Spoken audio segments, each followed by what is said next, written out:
Why had to be a black mask? That doesn't make lots Why not just get a whole gorilla mask? It's just, come in and put the glasses over there. Not only are you safe from various things, but you see the gorilla mask that people are coming. Hello and welcome to Corner Comics, your weekly comic book reading club. My friends and I get together and we talk about the comics that we've read this week. Gentlemen, Emmanuel, Russ, how you guys doing? Let's see. I am safe as houses. Safe as houses? Yeah. That works. I have to think about that one for a minute. I am abundantly alive. Abundantly alive. So does that mean life is oozing from your pores like pus or anything? From every orifice. Or is that orify? Orifices? All right. Let's see. I'm your host, Burkhoff. I should probably say that more often, even though it is my YouTube channel. Just let people know. You can find me on Twitter at Burkhoff, Berkough. I'm also starting my own website again, burkhoff.com. So you can go there to see my fiction writing. I've got 2 stories up right now, working on 2 more. Hopefully they'll be posted relatively soon. Gentlemen, where can people find you on the interwebs? Well, you can find me at Walrus on Twitter. That's at WALLRUSS. You can also find me on blacksuperherofan.com, as well as comiccreatorsofcolor.com, and some others, which I am currently working on to bring to the light of day. You can find me on Instagram at Manuel, spelled EM_MAN_YOU_EL. And then also at EmmanuelTheStory.com. You there? Nice. All right, so we've got 5 issues this week because I decided to combine my 2 into one and go with the first 2 chapters of White Sand, volume number 1. Russ, which 2 issues are you bringing? I brought Hidden Society number 1 by Dark Horse and Quantum and Woody number 1 by Valiant, both for 2020 books. And Emmanuel? I brought Infinity Wars Prime, issue number 1, 2018 by Marvel. And then also Batman, Prelude to the Wedding, part 2, Nightwing versus Hush, number 1, 2018. So I had to pick the longest title book ever, and I think I succeeded with that one. How many subtitles is too many subtitles? Did people number them? You have like a title, then a subtitle, then another subtitle. I think it's just a lot. Right. I liked it. It worked for me. So, but yeah. All right. Getting into it, because we also have a bunch of roundtable topics to talk about as well. The coronavirus has birthed a plethora of free comic books and associated media on the web that we can dig into. So getting into my first pick, my only pick this week, White Sand, volume number 1. This was written by Brandon Sanderson, whom is an author that Russ and I both like. Traditionally does the big fat fantasy novels, ones that are so thick it's hard to open them. I'm surprised that he did a comic book, but I found this by using Hoopla.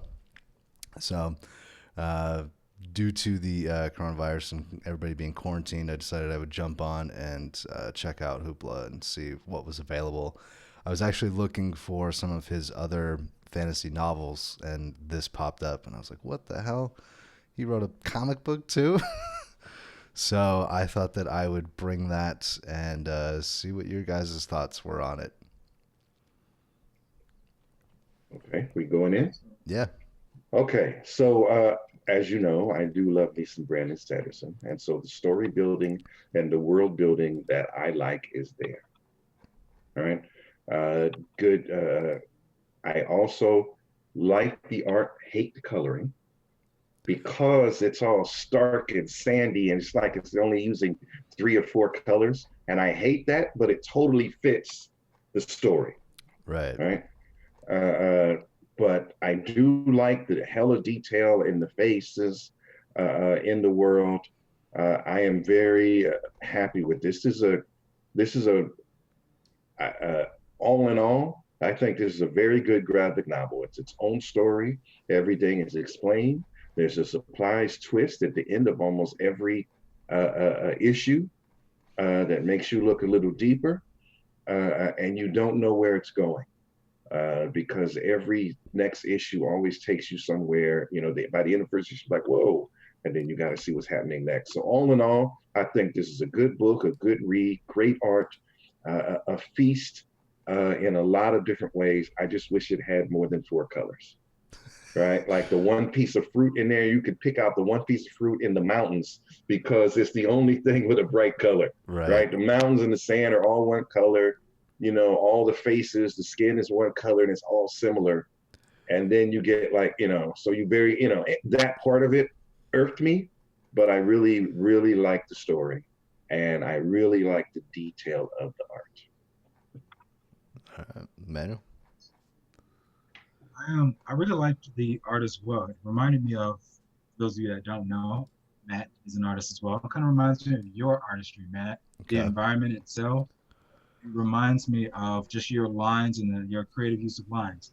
Now the faces are different, and I mean I appreciate the art for the faces here. The expressions are really good, and I would have to say that I like the color, the dull, the muted tone sort of, because it's taking place in a sandy, not really vibrant environment.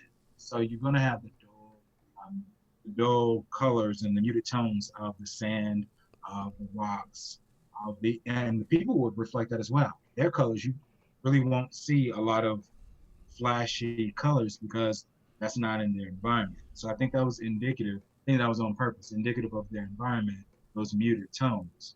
The storyline itself, I think was a bit predictable because it's the protagonist, he was already an outcast or he had something different than everyone else. And then when push comes to shove, you would see him stand out even more. So it's really already kind of laid his foundation within his relationship with his father. So I already knew from the beginning, okay, this is how this is going to play out. He's going to rise above and do something completely unexpected, but it's expected in the story. But that being said, overall, out of a 10, I think I would rate it a 6 just for, and it's only brought down just because of its predictability. Okay. That's fair. What do you guys think of the magic system? I don't feel like it's clearly explained. Either they're mutants. It seems like they're more mutants than magic. Okay. Because it's not really, because you don't see any other spells, right? Everything is based on your ability to manipulate sand, right? Yeah. So that seems more telekinetic or more, mental power than anything else because no one else is doing, no one else is raising the dead. No one else is making flowers bloom. So I don't feel like it's a magic system. I feel like it's a mutant system. Okay. All right. Because when they say, how you're born with a certain ability level and they pick how high you're going to rise because they see the power of your mutant power when you're young and they know that's the most you're not going to rise above that. Right. So for me, it's more like mutants. Okay. All right. Yeah, that was kind of interesting. Just the way that they describe how they have to hold the water in order to manipulate the sand, and you use up the water in your body when you do manipulate it and stuff. I thought that was kind of interesting. So there are some rules to it. The one thing that I will counter to Russ, your dislike of the colors, you can see plenty of murder. The red blood is there. Yes. Yes. You notice I didn't say anything bad. Other than that one thing, all the murder, yes, there's a lot, especially in the second issue. Yeah. There's so much murder. It's glorious. All right. See brother Yes. tearing up, enjoy. So beautiful. So yeah, I was really surprised to see that he did a comic book. I'm probably gonna check it out. I think there's like 4 volumes total, so there's like Hmm. 4 different graphic novels. So I All did read into the next one. Sorry for cutting you off. sure. I did read into the next one, and there was another surprise I didn't see coming. Okay. So I kind of like that, but I won't spoil it. I'll leave it up to like, which makes me say, as a graphic novel, I would definitely rate this as a good all around feast. Okay. Cool. All right. Want to move on to the next issue? Russ, this will be your first issue. Yes. So first of all, I picked something by Dark Horse because I believe Dark Horse is putting all their number ones online for free. They are. So if Yeah. anyone doesn't want to buy this book, they can go online legally and read the whole book as you wish. It's called Hidden Society by Dark Horse. And it's basically about uh, uh, sort of a magic task force being created by an old magician, pulling from all these different, so you get sort of intro stories to all these individual characters who have a different relationship with magic. What do you guys think? I'll go first. Okay. I like the fact that you've got a diverse cast and a lot of different ways that you can take it. It's always interesting to have characters that are drastically different interacting with each other because there's unlimited possibilities, right? So the core concept is good. I'm not so sure what they're gonna get into though. That's the crazy thing. I think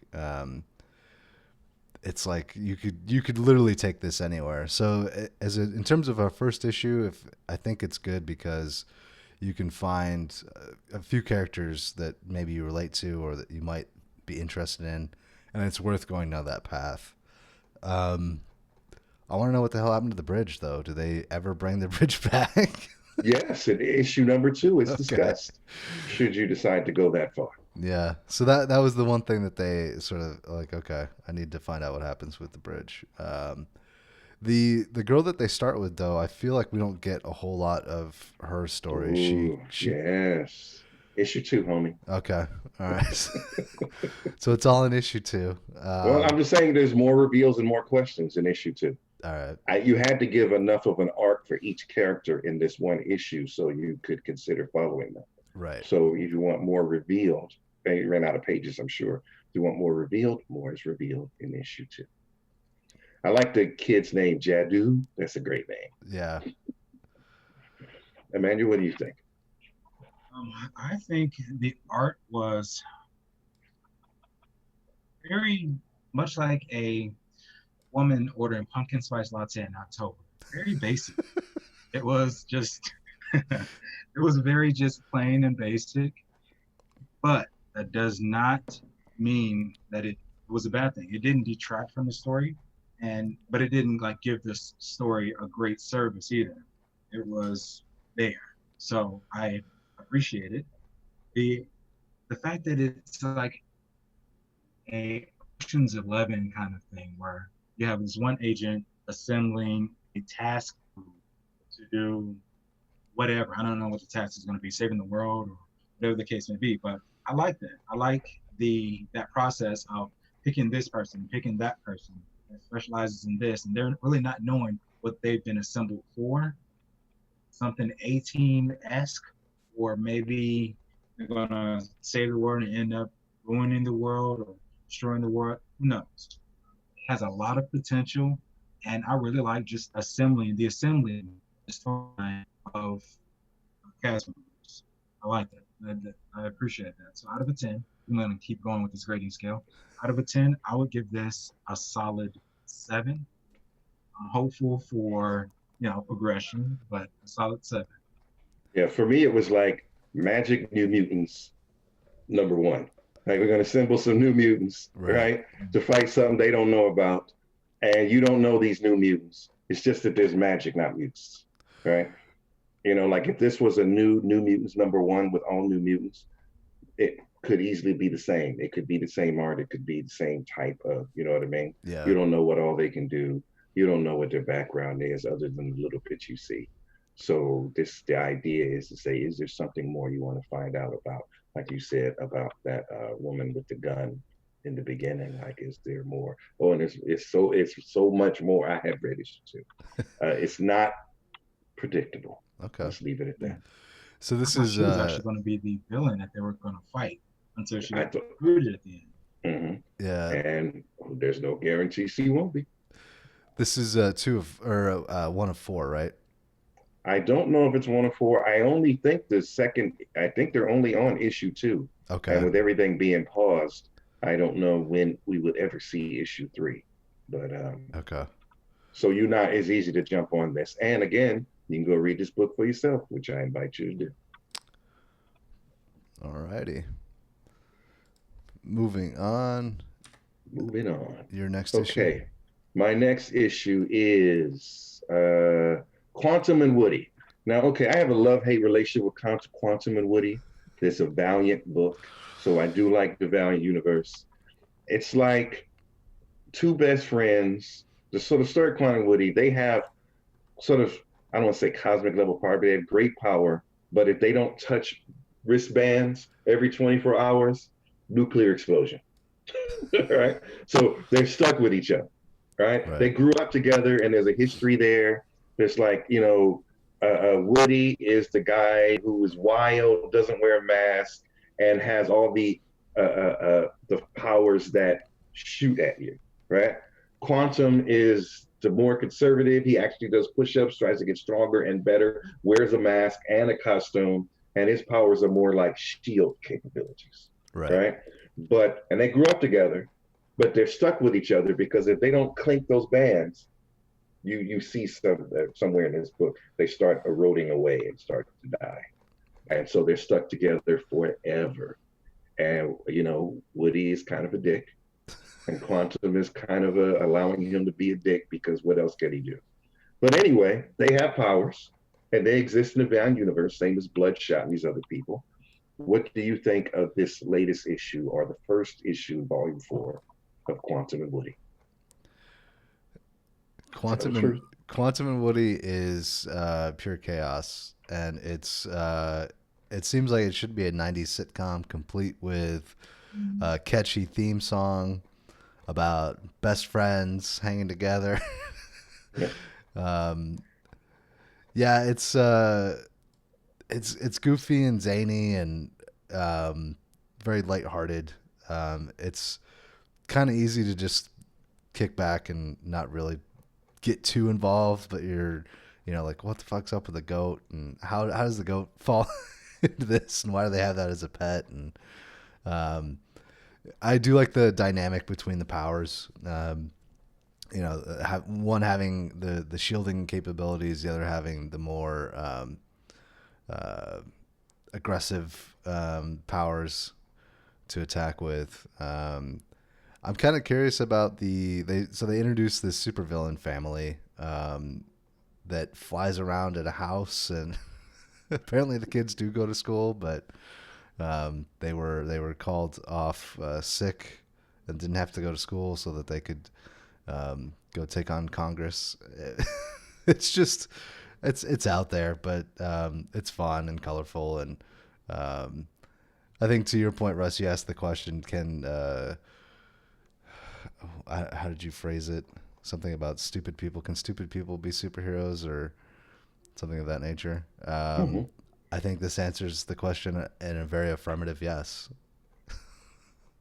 There's some Deadpool-ish kind of, zaniness. This is what I like. This is, as far as that kind of humor. Yeah. There's some Deadpool, especially Woody is very much, Deadpool, who's not, he says a lot of the same type of jokes or whatever, right? But imagine if Spider-Man was tied to Deadpool and they had to be together all the time. You know what I mean? Like, what the hell, you know what I mean? And so, and if they grew up together. So I liked it for that reason. But anyway, I'm sorry, Emmanuel, what do you think? Reminded me of, that's it. Saturday morning cartoon show. Now, of course, there wasn't as much murder in the Tick as there is here, Murder. which, I mean, it's that Rust signature is murder, but I really enjoyed it. It was a fun ride. It's something that I would take on again. Like I would see not see, I would read the next issue just to figure out what happens, where's his visions coming from. He is lying about some things, but I believe he's truthful in others, Woody. And yeah, I really want to know the dynamic between Quantum and Woody because there's a panel. They don't look like they're biological brothers. They could be because there's a panel where they say they refer to a man as dad. So it didn't say your dad or my dad or our dad. It just said dad. So I don't know if one was adopted or whatever the case may be. So I'm interested in that dynamic and how their powers work. Because I was thinking I read some part where Quantum he got his name because he was connected to everything on a quantum level, even more so than he has ever felt before when he got his powers. So I think that's why he named himself Quantum. And if that's the case, if he is connected to everything on a quantum level, that those powers could be infinite almost, if written properly. Yeah, unless he's an idiot, unless the character's an idiot. True. So the answer to their relationship and where the goat came from are in previous volumes. Right. So if you haven't read Quantum and Woody, if you want to know those stories, then they're there, and you can find a graphic novel easy. And you might be lucky because they've been out for a minute and find them on Hoopla and catch up on any of those things. So I love the library, man. It's killing it digitally. People should be using the library more.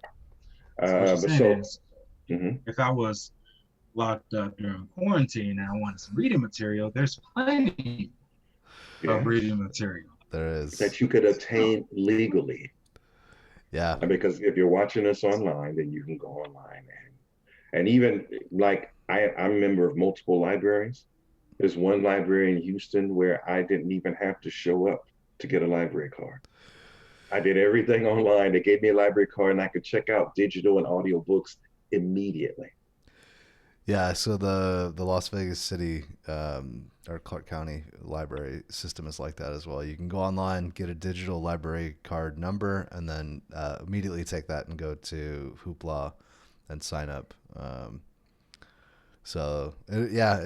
We are living in interesting times, to say the least. But that was how I did it because I could not find my card, so I just signed up online for another one. There you go. All right, so moving on. Oh, wait. I didn't get my rating on Quantum and Woody. Emmanuel. Oh, you're right. Absolutely right. So, of the 10, I would give Quantum and Woody a solid 8, simply for the ridiculous factor and the potential. Ridiculousness is great. Yes, I'm winning. Okay, shall we move on? Yeah. Manuel, your first issue. First issue is Infinite Wars Prime. So this is number 1. If you're familiar with Infinity Wars, I'm sorry, not Infinity Wars. Infinity Wars. If you're familiar with the movie, blockbuster hit by Marvel. This came before that. This was in 2018. And around the same time. I wouldn't say necessarily before, because they borrowed from a lot of the same elements.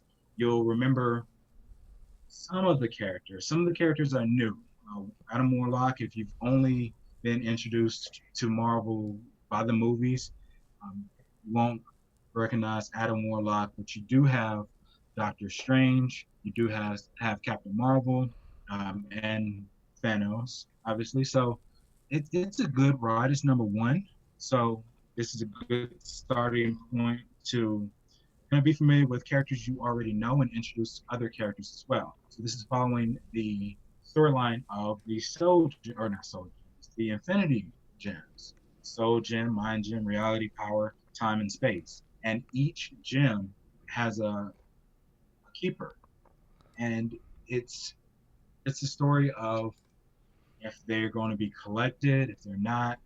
And these characters that you already know and love, Captain Marvel, Doctor Strange, Drax, Black Widow, they're all intertwined in it as well with the introduction of some new characters. I think it's a really good ride. What do you guys think? Man. So I really like the art for this book. The art really took me back, and made me think, because there's a lot of arbitrary boxes, and I think that was definitely done intentionally. Um, and I think it was done to sort of subvert the idea of sequential art and having panels, because the way that it's done, you have these boxes that don't really section off parts of the art that you're supposed to be looking at, but section off just random pieces of the art, and sort of changes the way that I was looking at it. I was focusing less on the dialogue than I was on how it was sort of put together compositionally. That being said, I do agree, Emmanuel, with some of your notes about like this would have been a cool or better version of the Infinity War movie. Because I think that it's got potential there with a lot of characters. The only problem with that is, of course, like Adam Warlock was never introduced in the Marvel Cinematic Universe, or hasn't been yet. So you would lose people if you just sort of threw him in there. There's also references to other characters that I don't think that they've ever alluded to or brought into the Marvel Cinematic Universe, like Kang. But Doctor Strange was very prominent in this issue, so I was happy about that. He's one of my favorite characters. And extremely reckless with the time stone. He's like, yeah, of course I'm holding the time stone. So, oh man. Okay. Oh, please don't continue. Go ahead. I'm done, Russ. What are your thoughts? All right. So I love the art too. I love the overall presentation and the squares and the blocking and all of that. I think that made this feel like a prestige book in that respect. If your way into this is only from the movies, there's a lot here that you may not get. Yeah. Right? Like the connection between all the stones to each other. Like, who is Loki talking to? Like, who is Adam Warlock? Like, who is the person killing Thanos? And who is it that could even kill Thanos with one stroke? Right? There's a lot here. So I feel like if you don't have already a vested interest in the forwarding of these characters, then it might not be for you. When you look at the end of the book and all the different stories, you talk about how, this could be Infinity War. Well, this story is like, what, 20 books long? Right? Is it that long? So you would not have been able to see 1, 2, 3, 7, 8, 9, 10, 11, yeah, more than 20 books for the whole thing. Okay. Right? So if you really wanted all this story, you're going to have to buy 20 books. This is an event, right? This Prime, there is no Infinity Wars Prime 2, right? This is the intro to the series that you can find Infinity Wars 1 and 2, or 1 through 4, Infinity Wars with different individual characters, Infinity Warps, which is a whole nother conversation, which we could get into if you wanted. Like Iron Hammer they did something where they combined two universes, and Iron Hammer is a combined character of Thor and Tony Stark. All right. Right. So there's a lot of Soldier Supreme is Captain America, and so there's a lot more here. You would never be able to fit this in a 2-hour narrative. Right. This would have to be a series of movies. Right. You would have to, just the whole Soldier Supreme, that's a whole movie by itself. You know what I mean? You don't do that in 15, 20 minutes. So I feel like it couldn't be fit. I like the how the storytelling works. I do like that mechanic in this book. But if you want to go further with this, it's going to require you to invest in a lot of books that may or may not be collected. They couldn't have just introduced this version of Infinity War after leading up from Iron Man 1 and Captain America and all those other subsequent Marvel movies. They couldn't just have put this there, but it had to have led up to that point and introduced Adam Warlock and and all these other versions of the characters, because there is a sequence in the beginning of the book where Loki is reading different books of multiverse versions of himself. So he exists in all these different stories, and he's in the library, this Asgardian library, and he's reading all these versions of himself where he never wins, he never succeeds, because he's Loki and written as the villain.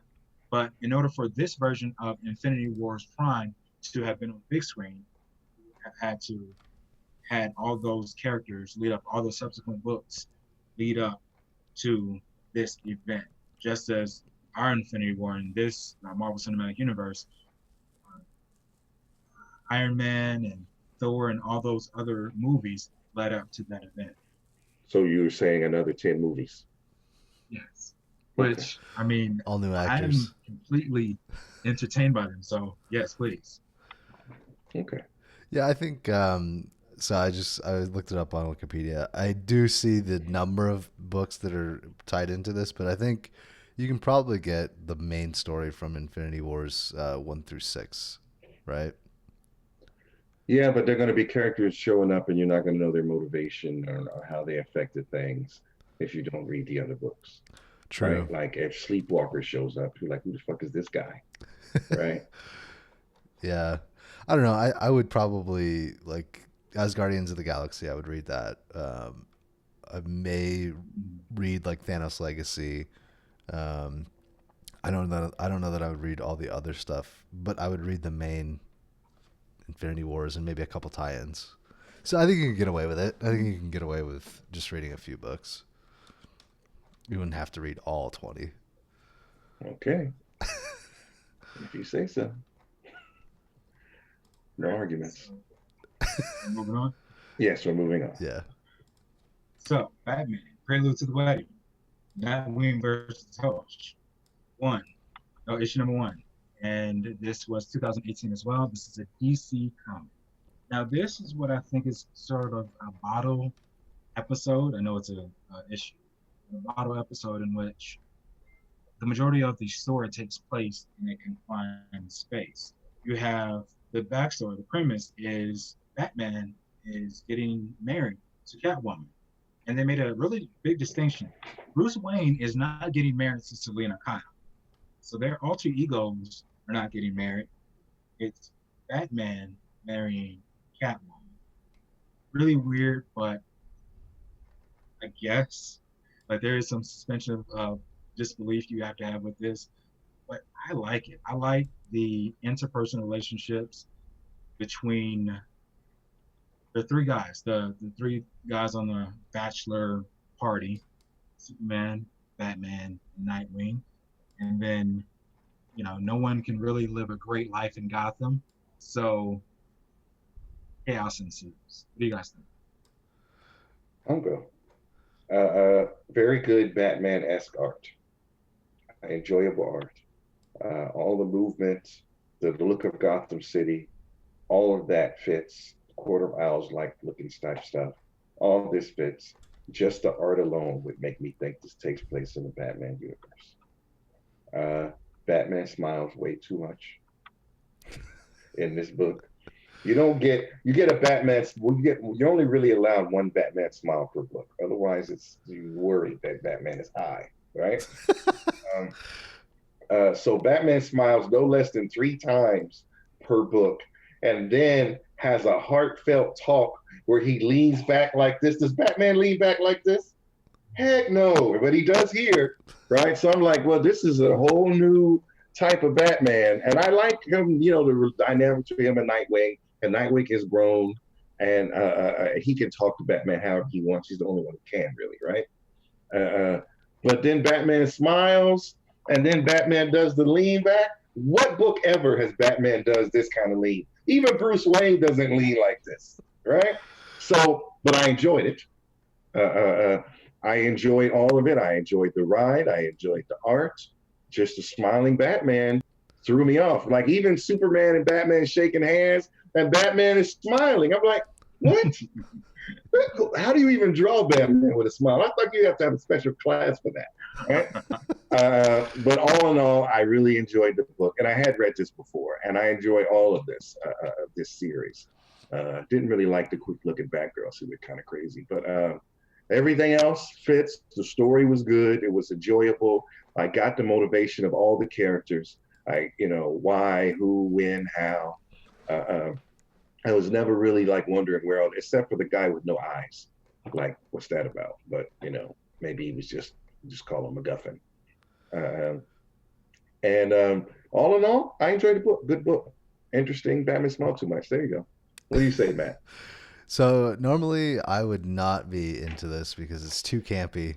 But as I was reading through this, I was thinking about a conversation Russ, you and I had a long time ago when I brought up the fact that we were talking about Batman movies, and I was like, well, the best Batman movie is the '66 movie, and you're like, you're crazy. That that was horrible. With the dehydrated UN panel and everything, right? So I was thinking about that as I was reading it, and I was like, you know what? Normally I would not be into this, but I just have to step back and enjoy the camp. And once I did that and I got into that mindset, I love this book. Like, this does a lot of different things. I'm cool with the smiling Batman. I like that. I like the guy with no eyes, who's clearly a ripoff from Big Lebowski. He's the dude from Big Lebowski. Yes. Very, very clearly, right? The fact that they go into this alternate dimension and there's really no explanation for it. It's like the lightning door passed them through to this other dimension. Like, okay, whatever. I'm just along for the ride, and it has like Super Friends vibes to it, right? Like, why are they riding in a car in their full suits? Like, that just doesn't make any sense, right? Like, Batman should be in his Batmobile, Superman should be flying, but here they've got all three of them in the back of a limo, and there's a robot Superman driving, and you just have to accept that that's what's happening. So yeah, all in all, like, great art. The story was camp, but it was highly enjoyable, and yeah, I don't really have a whole lot to say. I do want to read Batgirl versus Riddler, which is the end of this issue. And I will probably dig into all of these if they're all just as campy. There's a winner there. Yeah. What was missing for me was when Hush and Nightwing were battling the faceless foes, the guys that lost their identity. Just Hows, the Whams, the Kachows, all of that. That would have sealed it for me. But I think they probably didn't go that route on purpose because they wanted to be a little bit less campy. But yeah, I agree with all of you guys' assessments. That was a missed opportunity. I'm looking back through it right now. I'm like, yeah, they could have taken it there. You get one thunk.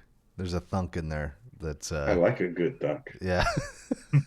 But there's no whammies. Oh man. Unfortunately. And to your point, Russ, there's an animated, I think it's one of the more recent Justice League television series where Superman and Batman are playing good cop, bad cop, and they're interrogating. I forget exactly who it was, and they switch roles. So Batman is playing good cop, Superman is playing bad cop, and Superman really doesn't know how to play bad cop. So he's like, "Tell me." Oh, did I hit the table a little too hard? Anyway, it doesn't matter. Like he's slipping in and out of the role. Whereas Batman is like, "Would you like some water?" And it's Deadshot. So Deadshot's like, "No, is it poison?" And he's like, "No, it's not." And he smiles, and and Deadshot's like, "Why are you showing your teeth? What's going on?" Like he was so taken aback by nice Batman to where that freaked him out more so than Boy Scout trying to be bad, and he just gave up everything. I remember that. Yeah, I understand. Batman smiling is very unsettling. I like it. I like a good smiling Batman. Sinister. All right, so that does it for all the issues that we picked this week. We've got a number of items on the roundtable at the end of the Google Doc, though. Hope I didn't overdo it. No, not at all. I do like the fact that a couple of our picks were stuff that you can find free online right now. If you're going through Hoopla or Dark Horse's website or Valiant's website. Valiant's Twitter account is every day, I think, is a new comic that they're releasing. And the cool thing about Valiant is they're giving you a link for the PDF. So you just own it forever. You can download it to your own hard drive, save it wherever you want to save it. I'll probably send you guys a couple Google Drive links after this is over with some of the stuff that I've downloaded if you don't already have it. If possible, can you put the Dark Horse link in the show notes? Yeah, I can do that, absolutely. Because there's a lot of books here. And if you find, I mean, there's a lot of first books here, and they're everywhere. There's books about Stranger Things. There's Battlestar Galactica. There's a Minecraft book. There's an ElfQuest book. They're so all over the place. Overwatch, yeah. Overwatch, Red Sonja, StarCraft, World of Warcraft. There's a whole lot here to read. You could just go through these one by one, and might even Smite the game has a Dead Island, Hellboy, Plants and Zombies, Mass Effect. Yeah, there's so much here to read that you could just go to town and not worry about the fact that you're not buying any books, and not worry about that you're not stealing because they're letting you get all these for free. No, and I think it's like 100 books total. So the only caveat to the Dark Horse one is you have to create an account with their website. And you have to read it on either through their app or through their website. So that's the one caveat. If you have any, I mean, I don't have any hang-ups with creating an account or whatever, but if somebody does, I think that's the only thing that would stop No credit them. card required, just username and password. Right, yeah. Let's see. Marvel and to Raphael Albuquerque. He actually did the cover art for the Batman series or issue that I chose today, and then also Hidden Society, Russ, your pick as well. So to shout him out, you got 2 credits. You didn't like his art. You thought he was regular on my book, but you all like him on your book. That sounds a little suspect to me. I mean, it's not the artist himself; it's the artistry. The artistry in that book, I didn't like so much. Okay, I hear you. I'm just messing with you, man. You're good. Okay, so moving on. The next thing we have, Marvel and DC will delay digital comic books during brick-and-mortar closures. Yes. So no new Marvel or DC for a minute. Time to catch up on your collections. Get over it. This is what it is. Yeah. Go ahead. I think this is the right decision for them to make. If they had continued releasing digital books, I think they would have disincentivized people from going out and picking up the physical issues. And I think that the publishers still rely on brick and mortar shops to get people interested and keep them interested. I think comics are surviving by collectors. And when you sort of alienate them, you're just asking for trouble. So I think that this is the right move. It kind of sucks that we don't get any new books probably for a couple of months, but now is the time. I've got plenty of shit in my Comixology account that I need to catch up on. I got all these new free books that I just downloaded. I can dig through my physical boxes and find shit that I've probably never read. You know what I mean? So some of the qualms I have had with people that didn't want to read comic books was because it's too much for them. They don't want to start at issue number 57. There's all this backstory. Well, since they're putting a pause on all these comics, you have a time where you can read and catch up on an issue. Then when they do start again, you'll be current, you'll be up to date. You can dive in with everyone else on these bi-weekly basis or monthly basis, however. think it's good news. Yeah, for sure. Let's see here. Next thing I put is they did a web series for Ninjak versus the Valiant Universe. Now, this is all campy and corny, but it's got everybody. It's got Bloodshot. The guy who plays the Green Ranger is Bloodshot. But it introduced you to all the characters, and it's a web series, so you understand that there's a budget issue and there's a campy issue. But Ninjak versus the Valiant Universe, the complete web series, is on YouTube. And if you never heard of any of these characters and you want to see what they might look like in real life, this might be the way to do it. Yeah. Because all these movies are coming out. You know what I mean? Ultimately, Valiant is trying to create a movie for each of these characters. So if you want to play, if you don't mind it being campy, I say check it out. Did you Ninjak versus the Valiant Universe. Yes. did you watch this, Emmanuel? At all? I haven't watched this. Okay. You need to watch this. It's an hour long. Even just skipping through it. Just boot it up, skip to a couple different parts, watch a few minutes, and move on if that's all you need to do. But yeah, I was pleasantly surprised because when you posted this link, I was like, "What is this bullshit? Let me watch this."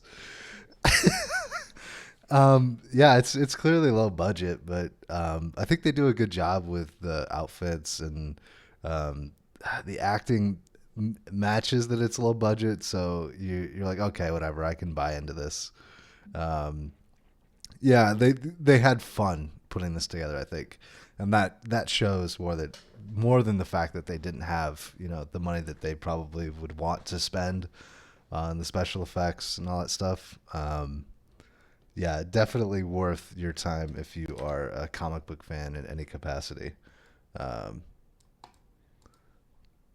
totally worth it. Let's see today's. Same guy. There's I'm kind of perusing through the scenes here now on YouTube, and there's this guy that I think plays some web series version of Nightwing. Yeah, it's the same company, Bat in the Sun. I think they were behind Right. doing this. So if you like what they do, then you're just going to get more of that. Awesome. All right, I think the next link you posted is similar to them talking about stopping digital comics, new digital comics, right? No, someone came up with a way that this could work. They create a company, and basically, they software for comic shops. So you could order a comic from a comic shop if they agreed to set this up, and if you ordered it, it would be mailed to you at a later date, but you would get a digital copy online immediately. And I thought, what a great way to do it, because you can read the books and it's going to come to you if you're a collector, right? When it's available to come to you. So you still own it, but you never have to ruffle through the pages because it will all be pristine when you get it. Right. And you will have read the story. And I thought, wow, this could save everything, right? And then a few days later, CBR put another article and said, oh, no, it's not going to work. Right? I think they didn't get enough buy-in from different comic shops. So there's two articles in that link. The original plan was to order comics through Comic Hub, and then because retailers would be able to be connected, and so the retailers would still be able to get their money, and people would be able to get digital copies. I would play this anyway, right? Especially if it's 10-20% off cover price. If I could have it delivered to me, Yeah. and I can read it digitally, that's perfect, right? Yeah, I think my biggest issue with DC print comics and some of the others is the fact that it doesn't come with a code like Marvel books do. When I buy a Marvel book, I can plug in the code and read it digitally. I'm also earning points on my Marvel rewards and all that kind of stuff, and I can use those points to get wallpapers or whatever they've additional digital comics if I want. I don't know why other publishers don't do that. I mean, unless they know that Marvel's taking a loss at some point, and the reason that they're doing it is just to get this stuff out there. I don't know. I'm not really sure. I'm hoping that something inventive. For first, when the opportunity came up, I thought it was really inventive. This is a way that we can change how comic books are distributed in a way that stores can stay open and we can get digital copies, and no one is. It removes all barriers to entry into the comic book conversation because you can get old comics, new comics, whatever, right? Yeah. So I'm hoping something new and innovative will come from that, but we shall see.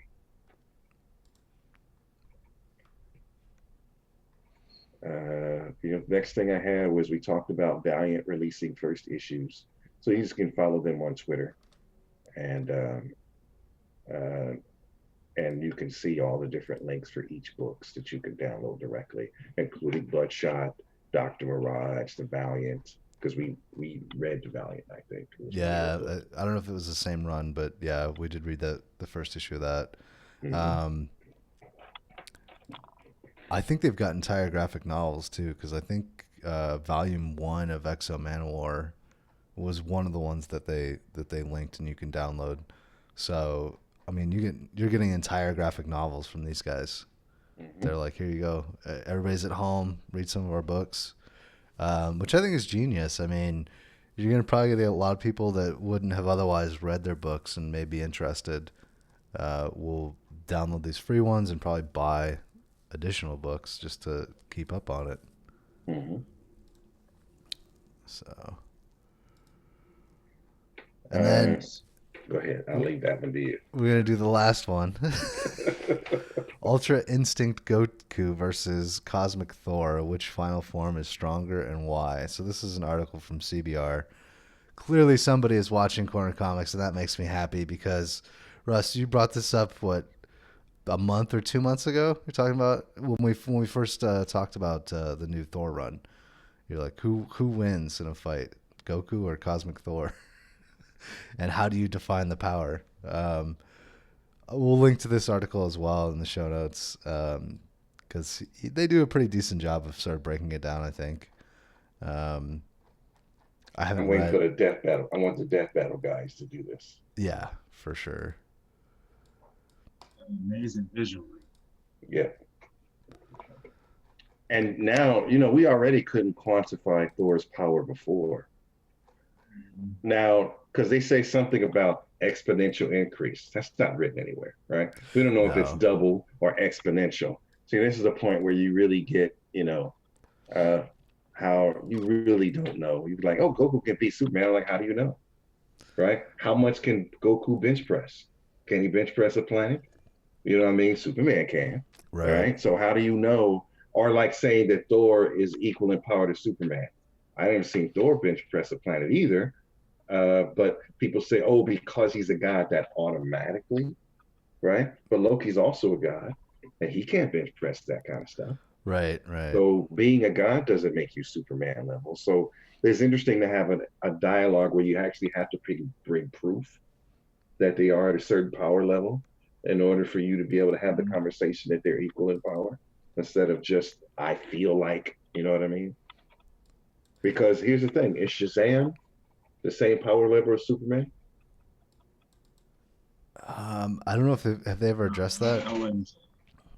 I don't know. That's what. Well, not the same power level, but the battle between the two, because Superman's Achilles heel, one of his Achilles heels, is magic. Yeah, but So see, therefore, here's where that statement I think falls flat. mm-hmm. Everybody's Achilles heel is magic, except Doctor Strange, right? Mm-hmm. But if you're hitting Superman with a physical punch, that is irrelevant to. He's not magic. Isn't kryptonite. He just has no special defense. Neither does Batman or anybody else. So just because Shazam is magic, he's not transforming Superman into a frog. He's hitting him with a physical punch or shooting him with Right. lightning. So what does that mean in that is Superman's Achilles heel? I would say, because I don't, I honestly I do not know, because he has the powers, the composite powers of all these other gods, right? The strength of Hercules, the speed of Mercury. Hermes, and all these. So I don't know if Hercules were to punch Superman and Shazam were to punch Superman. Don't know if Shazam's power or his punch would make a greater impact because he is magic based, whereas Hercules not necessarily because he's I don't know. I really Yeah, don't. see, I don't, the magic. So here's what I mean by magic base. Like, what's more powerful, mutant power or cosmic power? Just because it says cosmic, is it more powerful? Because, for example, the Fantastic Four is cosmic power. Does that mean they're automatically more powerful than mutants? So when you say magic power, what does that mean? If you're Right. not actually doing spells, it's just a power source. It doesn't mean you're doing any, right? Shazam has a magic power source. But what is he doing that is magic? He's just physical hitting, and Superman can take a punch, right? Now, if he was casting a spell, say Superman weakness, Superman weakness, Superman weakness, then okay, I'll go with that, right? But he's not doing that. He's shooting lightning when Superman can handle lightning, yes? Yeah. So what does being, and see, this is what I think people say, oh, because it's magic, that Superman, magic is not kryptonite. 90% of the superheroes in DC universe are also vulnerable to magic, right? Flash is vulnerable to magic. He's not less vulnerable than Superman, right? Yeah. So I don't, the whole thing, because it's magic and Superman gets weak, I don't, right? It's Goku magic. And Shazam has the wisdom of Solomon. So Mm-hmm. I haven't seen that play out really, because if he did, if he was super smart in his actions, he could fight Superman and infuse punches with magic. And every time he punches him, it decreases his Superman's power level or decreases, replenishes Yeah, but the wisdom, solarized. wisdom and intelligence are two different things. What would you say the definition of wisdom is? I can explain the definition of knowledge. It's facts you accumulate over time, right? But he's not knowledgeable. But He's not then, smarter. but yes, well, he has fought Superman in the past. So wisdom would dictate try something else, try a new tactic, do it from a different approach, learning from your mistakes, taking that information and compiling or looking at it from a different perspective. I believe that would be wisdom. I get your logic, but wisdom to me, and this is using, Wallace-scopic knowledge here. Wisdom to me is the best use of the knowledge that you have. Mm-hmm. For example, if I learn how to do something and it becomes knowledge, but if I can apply it in different situations, then it becomes wisdom, right? But if Billy is a boy and has limited knowledge, he can only be wise with the knowledge that he has. Yes? Yeah, I would say that that's the main argument for why Batman could beat Superman, right? Yes. Um, Okay, speaking of Batman and Superman, I know we don't have a lot of time. I gotta say this. Superman Red Sun is now in my top 5 DC animated movies. of all Oh time. my goodness. Of all time. Like, I All right. put in the top 5, same place I put Red Hood. It is Okay. the top, for me, is now in my top 5 DC animated movies. You need to watch it. All right. If you are a true fan, I'm telling you. Because if you list your top 5 animated DC movies, can you give me some of your top 5? Obviously, Batman Red Hood. Who else you got? Who's your top 5? I really like Justice League Dark. I thought that was phenomenal. Okay, I'll give you that. And I'm hoping this new one will be even better. Yeah. Because it's Unpopular opinion, guys. All-Star Superman. Okay, I'm not mad at that. I like, what is the one where it takes place in the older times, like 40 years ago, where Batman is scarier and he scares Martian Manhunter. What is that? It takes place. Yes, I know which one he's talking about. Right. With President Kennedy. Yeah. Right. So I like that.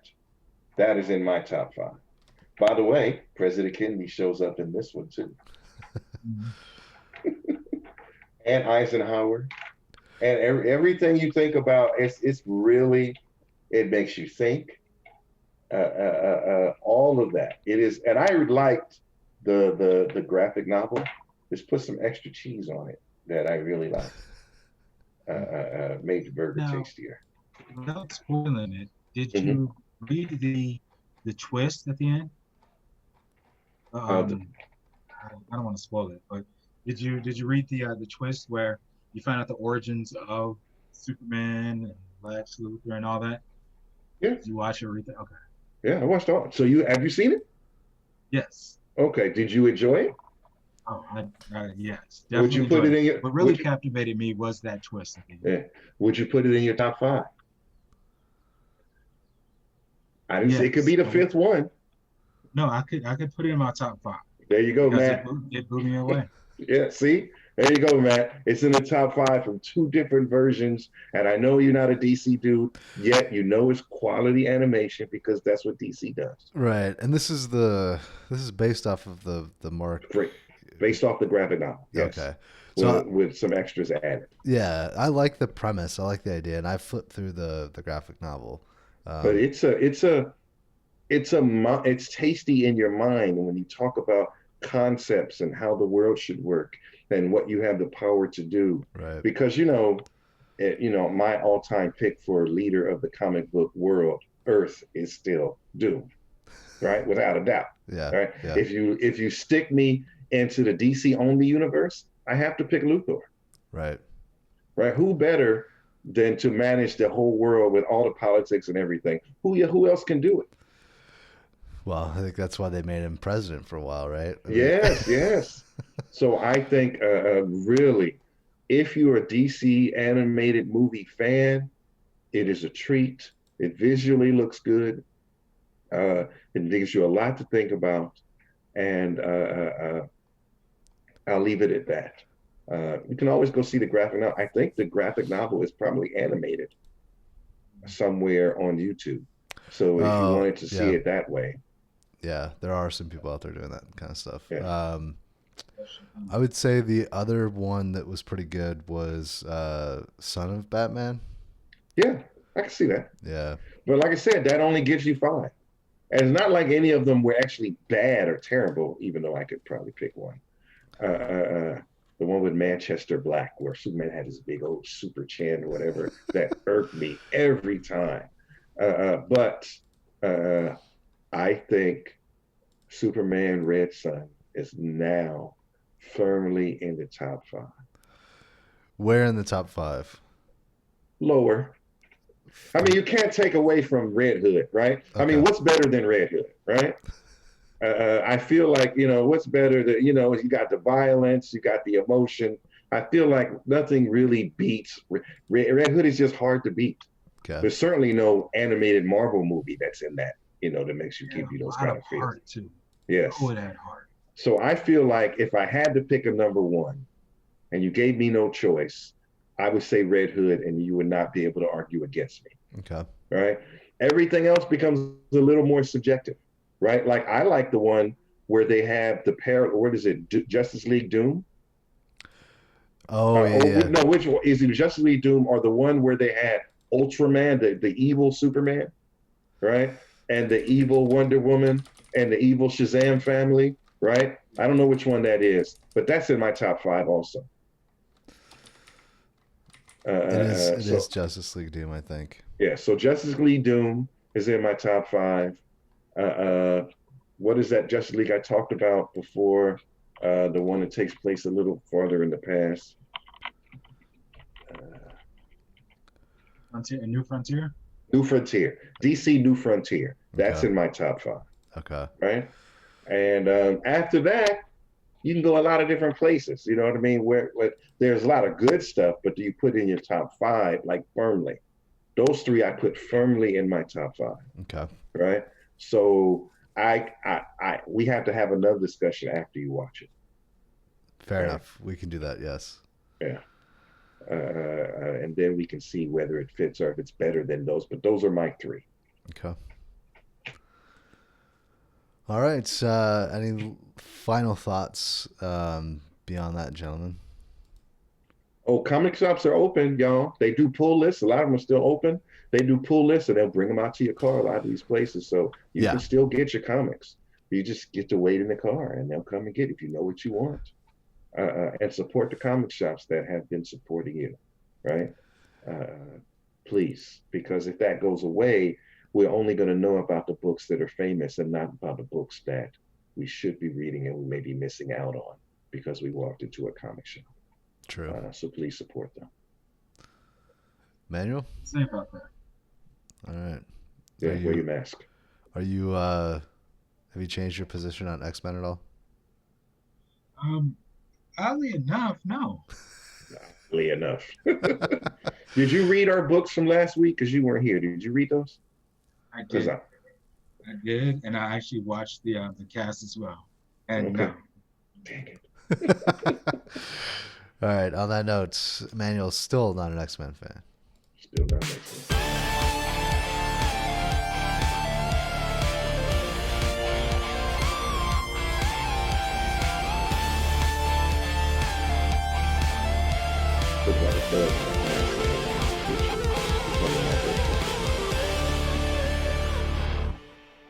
Even if I'm protecting myself from the wrong